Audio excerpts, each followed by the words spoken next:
What about another quarterback? At what point does that have to be top on your list? I mean, it's been, since I took the job here in 2013, it's always been on the top of my list. Have to have a plan moving forward.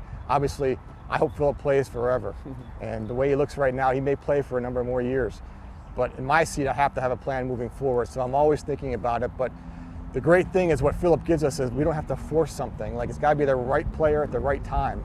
Doesn't matter, I don't care where, what round, or free agency, it doesn't matter to me, but it's got to be the right player at the right time. Haven't quite found that guy yet. Maybe the guy's on our roster right now, I'm not sure.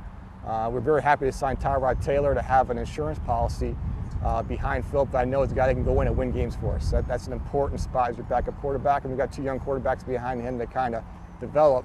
But it's always on the top of my mind. It can't not be, but I sleep better at night knowing that we have Philip as our starting quarterback, and he's still got a lot of ball left in him.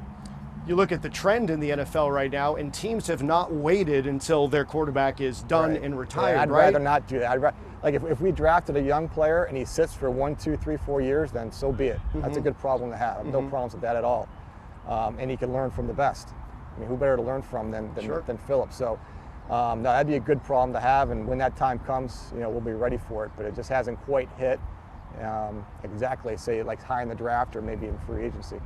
I look at what, say, the Giants did this season, and in the draft they selected a quarterback number 6 to take over for Eli Manning. Let's not forget those two came out the same time. Yes. They're essentially the same age, right? Philip Rivers will be 38 this season.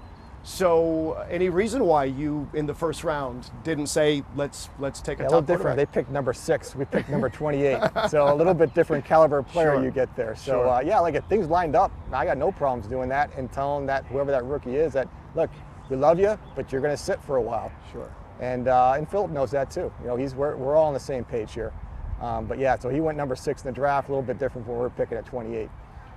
Philip seems to be a kind of a different cat when it comes to long term, though, because he's kind of stated publicly, let's play the season out, and if it works out, great, and if it doesn't, great. You could just see him moving back to Alabama, right, and be completely content with that. He could, at any point. That's why we do a lot of work in this, and that's why we signed Tyrod Taylor too. To have a good starting quarterback caliber player behind him. But now, if you watch Philip practice, he's got a lot of ball left in him right now. He really does. Will you be content going into this season without a contract and knowing this is his last?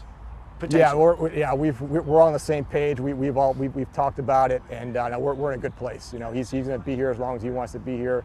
We'll get the contract thing figured out sooner, later. I don't really know. We got another good problem to have. We got other guys on this football team that we have core players that are coming up contract-wise. We want to get things done with. So with him being obviously one of them too. But now we're very content with whatever happens, and as is he too. And Melvin Gordon in the same position, right? Going into his final year of his rookie contract. His final year. We got some other guys that we want to. Our philosophy is to draft, develop, re-sign. Now we can't do that with every single player, but if you draft well, this is how we want to do it, and then we'll supplement through free agency. But re-signing, Keenan Allen and Melvin Ingram and Denzel Perryman and players like that, we got a lot to do. But yeah, it's all part of our philosophy is to keep these guys homegrown, keep them here.